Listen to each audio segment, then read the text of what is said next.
Selamat pagi jemaat yang dikasihi Tuhan Yesus Kristus. Kita akan memulai ibadah kita pada pagi hari ini. Jemaat diundang untuk bangkit berdiri. Mari kita masuk ke saat teduh. Kita mempersiapkan hati dan pikiran kita untuk masuk ke hadirat Tuhan.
Hendaklah damai sejahtera Kristus memerintah dalam hati, karena untuk itulah kamu telah dipanggil menjadi satu dan bersyukur.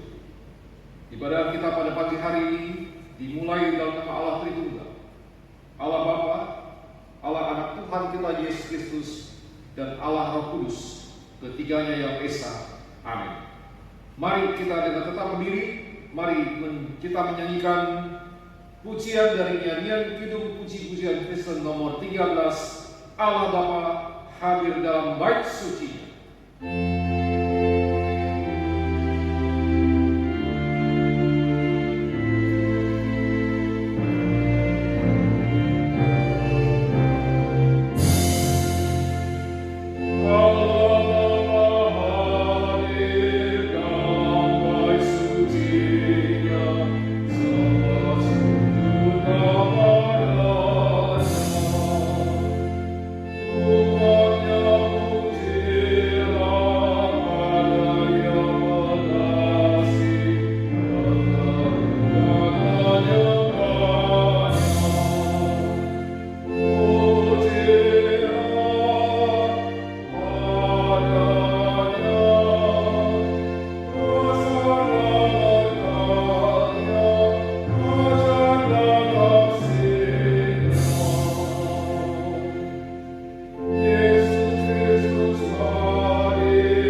kami bersyukur atas pimpinan daripada-Mu.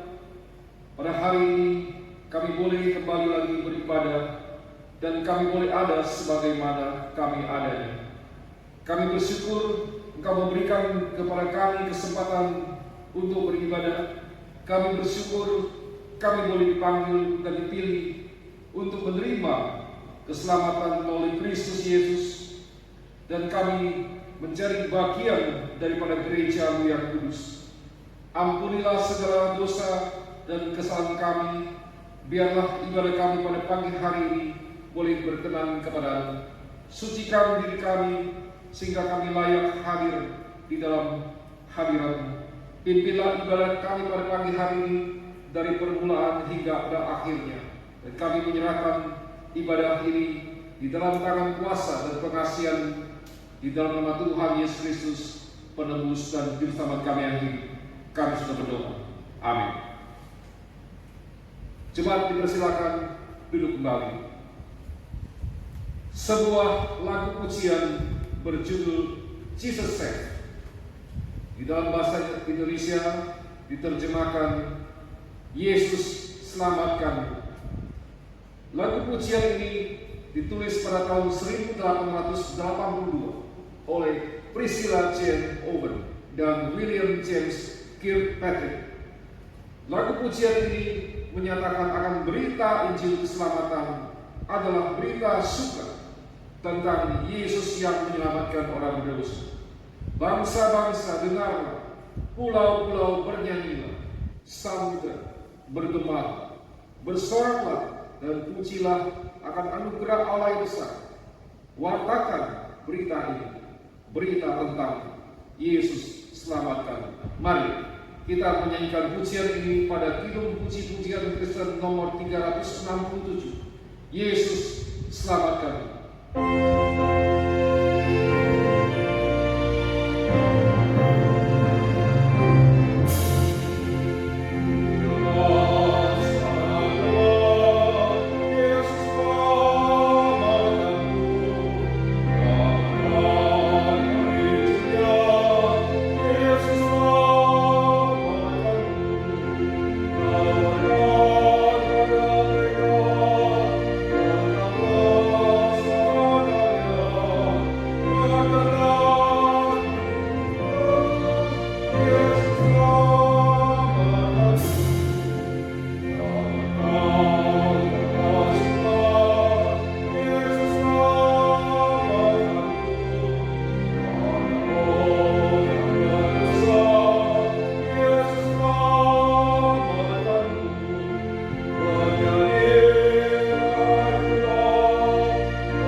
Mari sekali lagi kita tundukkan kepala dan kita berdoa. Kita mohon pimpinan Tuhan untuk waktu pemberitaan firman-Nya. Bapa di dalam surga, pimpinlah kami untuk waktu pemberitaan firman. Berikanlah kepada kami hikmat-Mu sehingga kami dapat sungguh-sungguh memahami akan firman-Mu. Kami mohon pertolongan Roh Kudus untuk menerangi hati dan pikiran kami, sehingga hati dan pikiran kami boleh diterangi, dan sehingga apa yang berada di dalam firman-Mu ini boleh tertanam di dalam diri kami. Kami boleh memahami akan diri kami yang adalah milik-Mu, sehingga kami dapat tunduk, taat, kami memuliakan Engkau seumur hidup kami. Kami boleh menjadi bagian daripada tubuh Kristus yang dipersatukan dengan Kristus. Enyahkanlah segala kuasa kegelapan, hancurkanlah segala kedegilan hati kami dan kebebalan kami. Kami dapat sungguh-sungguh merendahkan diri dan hati kami di hadapan-Mu. Tolonglah hamba-Mu yang sangat terbatas dan yang berkekurangan ini, yang menyampaikan firman-Mu yang benar, yang berharga dan yang mulia ini. Engkau sendiri yang menaklukkan hati dan pikirannya, sehingga firman yang disampaikan adalah isi hati-Mu yang mengajar kami.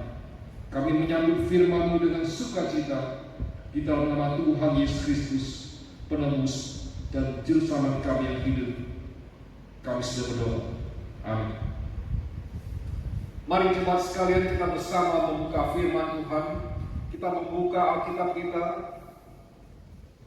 Kita membaca dari Injil Matius pasal 16 ayat yang ke-18. Kita membuka Injil Matius pasal 16 ayat yang ke-18. Mari kita membaca bersama dengan suara. 2, 3. Dan aku pun berkata kepadamu, engkau adalah Petrus, dan di atas batu karang ini aku akan mendirikan jemaatku, dan alam maut tidak akan menguasainya. Mari kita membaca bersama satu kali lagi. Dan aku pun berkata kepadamu, engkau adalah Petrus, dan di atas batu karang ini aku akan mendirikan jemaatku, dan alam maut tidak akan menguasainya. Demikian pembacaan firman Tuhan. Berbahagialah kita yang membaca, yang mendengarkan, yang memelihara, yang melaksanakannya setiap saat. Bapak, Ibu, saudara sekalian yang dikasihi Tuhan Yesus Kristus, kita sudah sangat sering mendengar kata gereja. Dan dapat dikatakan hampir setiap minggu kita datang beribadah di gereja. Maka pertanyaannya, yang mungkin juga sudah menjadi pertanyaan selama ini, dan yang juga menjadi pertanyaan yang bisa kita jawab ataupun yang tidak bisa kita jawab, adalah apakah gereja itu dan apakah fungsi serta peran daripada gereja. Ketika orang lain bertanya kepada kita pergi ke gereja mana? Maka seringkali kita menjawabnya dengan merujuk kepada suatu denominasi atau suatu bangunan tertentu. Tetapi sesungguhnya denominasi dan bangunan tertentu atau bangunan fisik itu tidak menggambarkan atau tidak mengartikan sebagai hakikat satu gereja. Gereja yang berasal dari dalam bahasa asli adalah eklesia di dalam bahasa Yunani, yaitu mengandung arti suatu kumpulan orang-orang yang dipanggil keluar dari dunia. Maka dengan demikian, sesungguhnya gereja itu bukan atau tidak berhubungan dengan suatu bangunan atau gedung.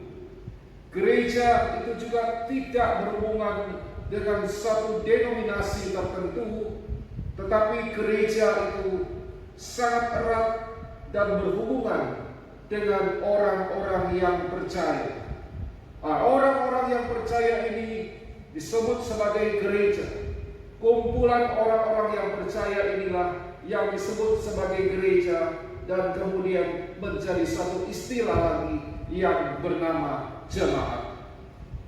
Di dalam surat Roma pasal 16 ayat yang ke-5, di sana Paulus berkata, salam juga kepada jemaat di rumah mereka. Maka Paulus di sini merujuk gereja, bahwa gereja itu di rumah mereka. Gereja itu bukan berada di dalam gedung gereja. gereja itu adalah kumpulan orang-orang percaya yang disebut sebagai jemaat. Nah, jemaat itu juga adalah tubuh Kristus. Itu sebabnya Paulus juga berkata kepada jemaat di kota Efesus. Dia mengatakan bahwa Allah menaklukkan semuanya ke bawah kekuasaan Kristus dan memberi Kristus kepada jemaat sebagai kepala dari segala sesuatu. Jemaat yang adalah tubuhnya, yaitu kepenuhan Dia yang memenuhi semua dan segala sesuatu. Paulus di sini menerangkan bahwa Allah telah memberikan semuanya itu, yaitu orang-orang yang dipanggil keluar daripada dunia itu, untuk diletakkan di bawah kekuasaan daripada Kristus. Dan Kristus di sana menjadi kepala dari gereja itu, dari segala sesuatu itu. Dan jemaat itulah yang menjadi tubuh daripada Kristus. Dan kemudian jemaat itu mendapatkan kepenuhan daripada Kristus yang memenuhi semua dan segala sesuatu. Maka di dalam ayat ini kita boleh melihat bahwa gereja adalah jemaat dan tubuh Kristus yang terdiri dari jemaat atau gereja secara universal, gereja yang sedunia, gereja yang am, gereja yang menjadi persekutuan orang kudus di segala abad dan di segala zaman.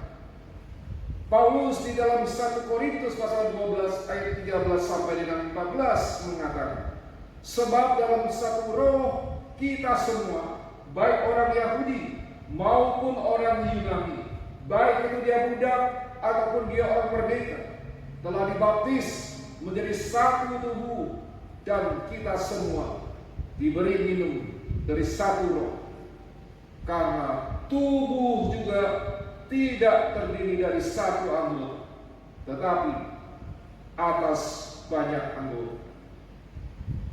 Maka dalam hal ini, ketika kita melihat pada gereja, maka awalnya itu adalah gereja menjadi kumpulan orang-orang yang dipanggil keluar dari dunia ini, lalu kemudian menjadi tubuh Kristus, lalu berkembang menjadi suatu gereja yang bersifat universal, yang tidak dibatasi oleh satu bangsa, yang tidak dibatasi oleh satu suku, yang tidak dibatasi oleh satu ras, yang tidak dibatasi oleh status sosial tertentu. Tetapi gereja secara universal itu terdiri atas semua bangsa, semua suku, semua ras, semua status sosial, dan tidak terpecah, tetapi menjadi satu persekutuan orang kudus atau yang disebut sebagai am. Maka di sini kita mau berbicara tentang persekutuan orang kudus. Itu adalah berbicara tentang orang yang berada di dalam Kristus. Ini juga berbicara tentang the union with Christ, bersatu dengan Kristus, dan the communion with Christ.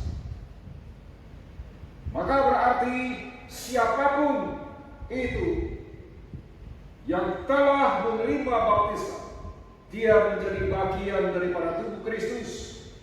Maka gereja Tuhan yang bersifat universal adalah semua orang yang sudah menerima keselamatan melalui iman di dalam Kristus Yesus.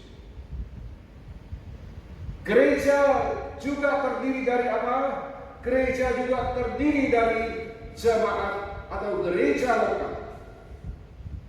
Maka Paulus di dalam Efesus pasal 2 ayat 19 sampai dengan 20, di sana Paulus berkata, demikian kamu bukan lagi orang asing dan pendatang, melainkan kawan sewarga dari orang-orang kudus dan anggota-anggota keluarga Allah yang dibangun di atas dasar para rasul dan para nabi dengan Kristus Yesus sebagai batu penjuru.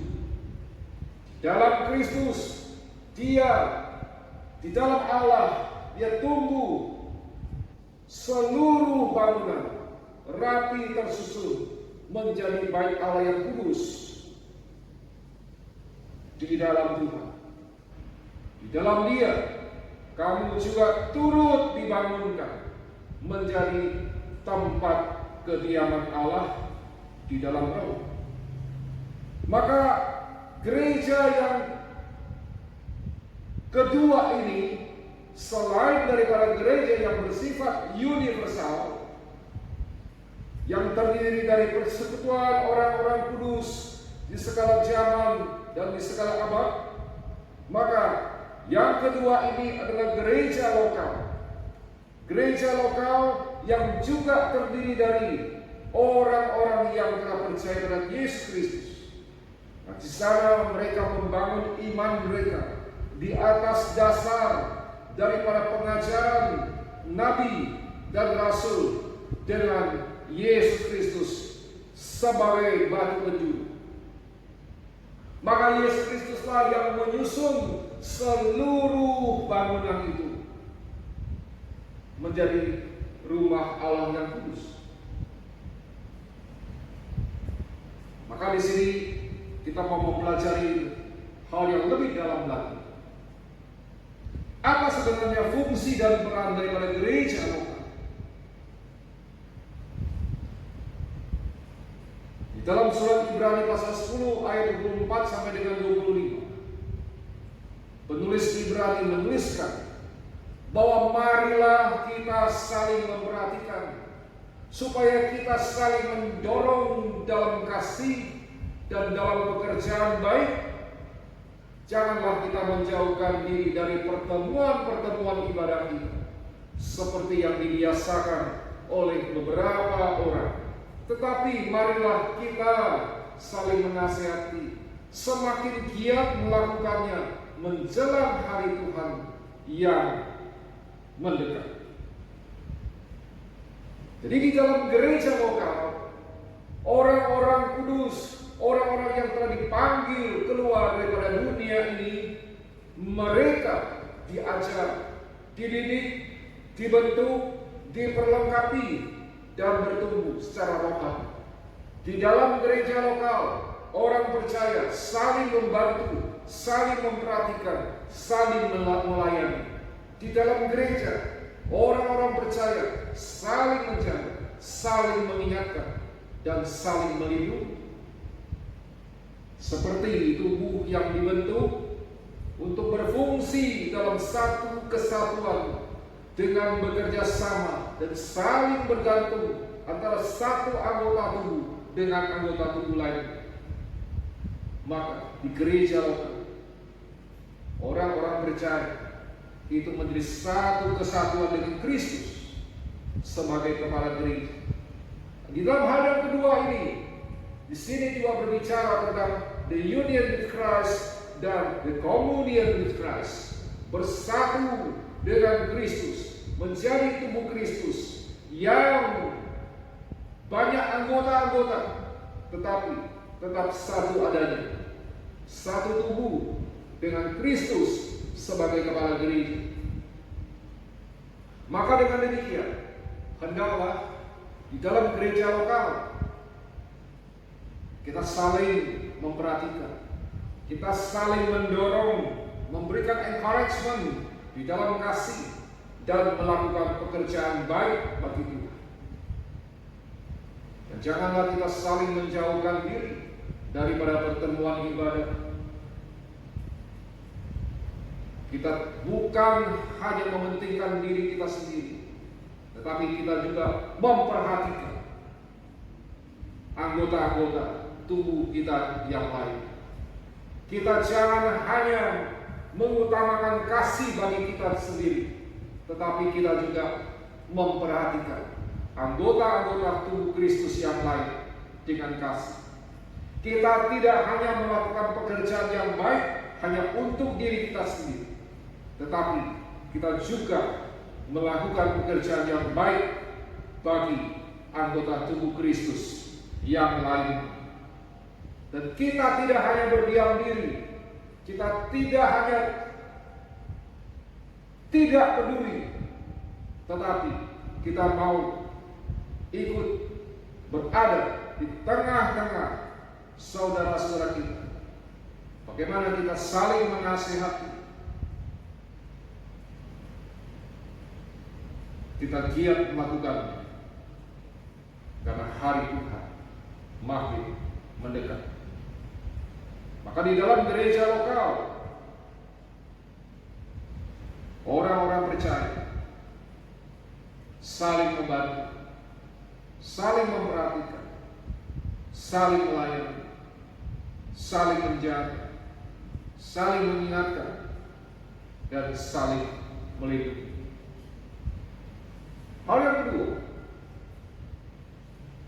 ketika Yesus berkata di dalam Injil Matius pasal 16 ayat yang ke-18 bahwa aku akan mendirikan jemaatku dan alam maut tidak akan menguasai, maka yang menjadi pemilik daripada gereja itu adalah Yesus Kristus.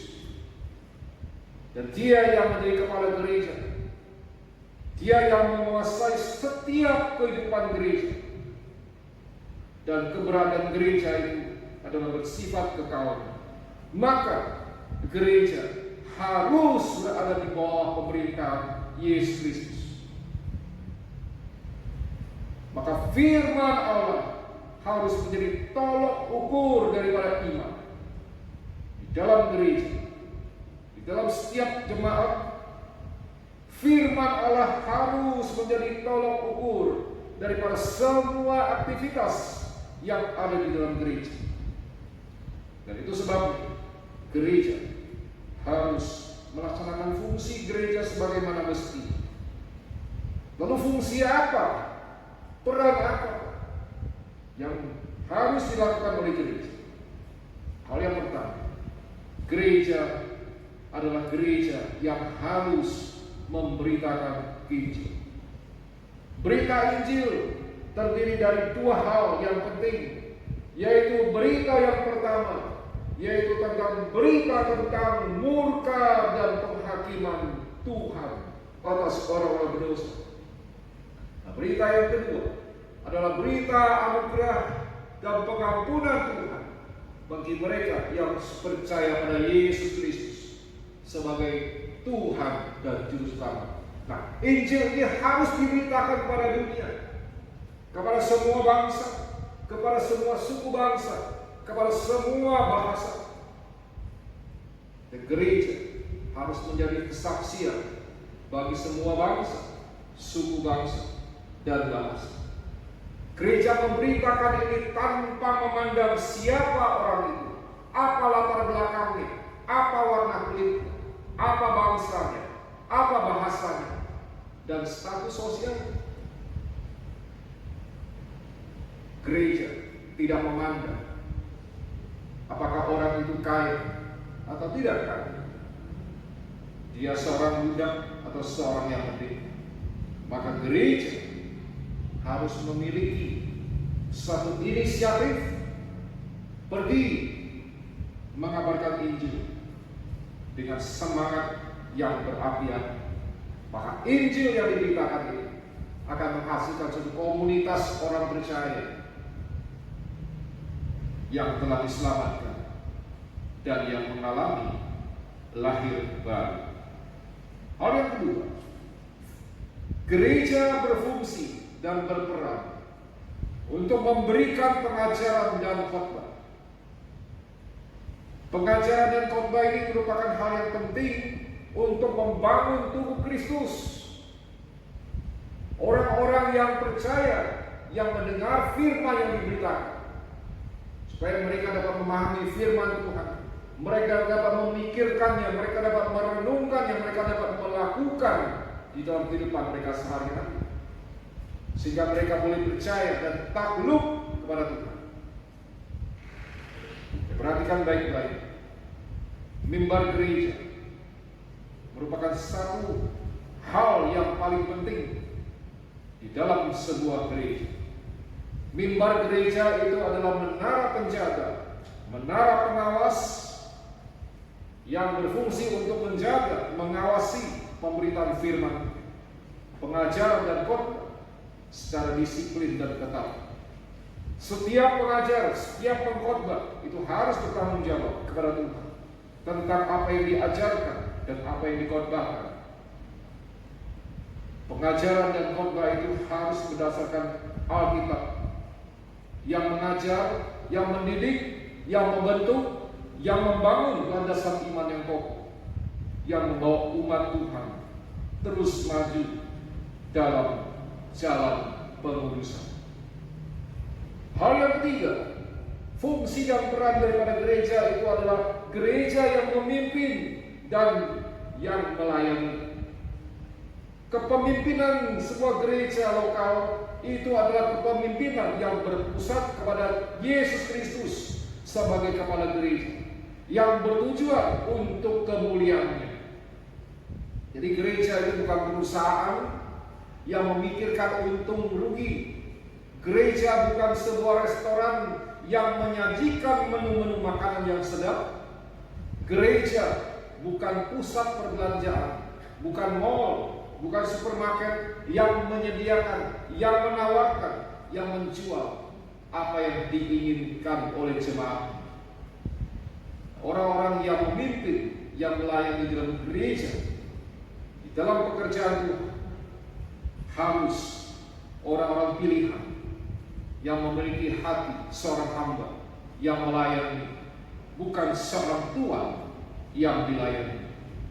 Gereja di dalam kepemimpinan harus memiliki dasar kebaikan, ketulusan hati, relasi, kecakapan, kesetiaan dalam kebenaran. Hal yang keempat, fungsi dan peran gereja adalah gereja itu menjadi gereja yang kudus. Karena gereja kepemilikannya adalah Yesus Kristus dan bersifat kekal, maka gereja itu harus menjadi gereja yang kudus, dan jemaat yang berada di dalamnya adalah jemaat Tuhan yang kudus.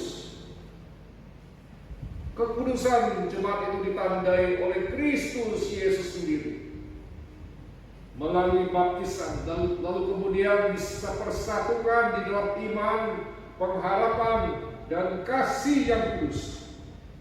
Sebagai gereja yang kudus, maka jemaat itu harus memberikan kesaksian hidup di dalam kekudusan. Gereja tidak boleh berkompromi dengan dosa. Gereja tidak boleh memberi peluang sedikit pun ketidakkudusan.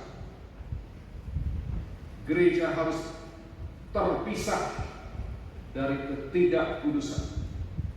Gereja tidak boleh serupa dengan dunia, tapi harus terpisah dari dunia dan dikhususkan bagi Tuhan. Hal yang kelima, fungsi dan peran daripada gereja, yaitu gereja yang harus mendisiplinkan umat. Umat Tuhan berada dalam sebuah gereja adalah umat yang sudah dikuduskan oleh Tuhan dan untuk Tuhan. Maka untuk menjaga kekudusan umat Tuhan itu, gereja berfungsi untuk melaksanakan disiplin gereja. Disiplin gereja itu harus dilaksanakan. Disiplin gereja itu diberikan berupa teguran hingga pada siasat gerejawi. Apabila ada anggota jemaat yang melawan Injil dengan sengaja melalui tindakan yang tidak mencerminkan moralitas kekristenan dan prinsip Alkitab, maka seperti yang Yesus katakan di dalam Injil Matius pasal 18 ayat yang ke-15 sampai dengan 17, yaitu dengan menegur secara empat mata. Jika orang tersebut tidak bertobat, maka teguran itu disertai dengan saksi-saksi. Jika orang tersebut tetap tidak mau bertobat, maka perkaranya disampaikan kepada jemaat dan dia harus diberhentikan dari pelayanan dan keikutsertaannya dalam perjalanan kudus.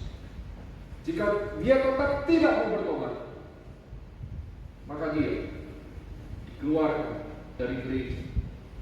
Ini kita melihat bahwa ada suatu kedisiplinan dan pendisiplinan yang harus kita perhatikan baik-baik. Karena tanpa kedisiplinan dan pendisiplinan, maka gereja tidak dapat bersaksi bagi Tuhan. Apa tujuannya? Gereja untuk mendisiplinkan jemaat. Gereja mendisiplinkan jemaat dengan tujuan untuk mendidik jemaat agar supaya menyadari dan bertobat dari perbuatan dosa. Gereja punya tanggung jawab untuk tidak membiarkan jemaat atau anggota jemaatnya untuk menjadi penghalang dan batu sandungan bagi orang lain untuk percaya pada Kristus. Gereja menjalankan disiplin gereja supaya kejahatan dosa itu tidak berkembang di dalam gereja. Gereja melaksanakan disiplin untuk menjaga kekudusan umat Tuhan sehingga nama Tuhan dimuliakan. Maka dengan demikian kesimpulannya daripada gereja itu adalah harus memberitakan Injil kepada semua bangsa. Gereja menjadi wadah yang dipercaya oleh Allah dengan segenap pelayannya, segenap jemaatnya yang diperlengkapi dengan karunia-karunia rohani untuk melayani, untuk memimpin, untuk melakukan pekerjaan Tuhan, untuk mengawasi, untuk menjaga kemurnian ajaran Tuhan, untuk mempertobatkan, untuk mendidik, untuk membentuk, untuk menggembalakan umat Tuhan menjadi satu tubuh daripada Kristus sebagai kepala gereja itu sendiri. Dan gereja melaksanakan kedisiplinan untuk menjaga kekudusan umat Tuhan untuk kemuliaan nama Tuhan. Amin. Mari kita berdoa.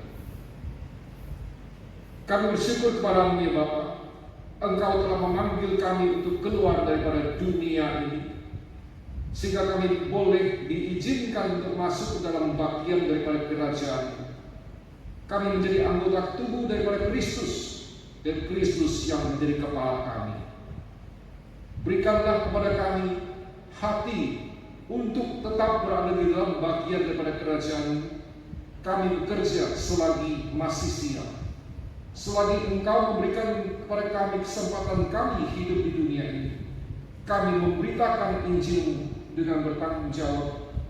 Perlengkapilah kami ya Tuhan untuk pergi melakukan tugas panggilan-Mu yang telah Engkau percayakan kepada kami.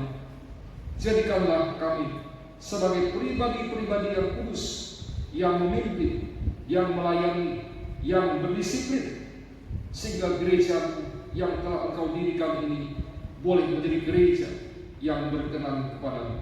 Terpujilah nama-Mu ya Bapa, di dalam nama Tuhan kami Yesus Kristus, penebus dan juru selamat kami yang hidup. Kami sudah berdoa. Amin. Jemaat dimohon untuk berdiri. Arahkanlah hatimu kepada Tuhan. Pulanglah di dalam damai sejahtera Allah Tritunggal. Jadilah garam dan terang bagi dunia yang semakin tawar dan yang semakin gelap, agar supaya orang-orang yang berada di sekitar dapat mengenal percaya pada Kristus Yesus sebagai penebus, juru selamat dan Tuhan mereka. Kasih anugerah dari Allah Bapa, kasih setia dari Tuhan kita Yesus Kristus, pertolongan, persekutuan dan penghiburan dari Allah Roh Kudus senantiasa menyertai kita semua dari saat ini sampai selama-lamanya. Amin. Jemaat dipersilakan duduk kembali. Ibadah selesai. Sampai berjumpa.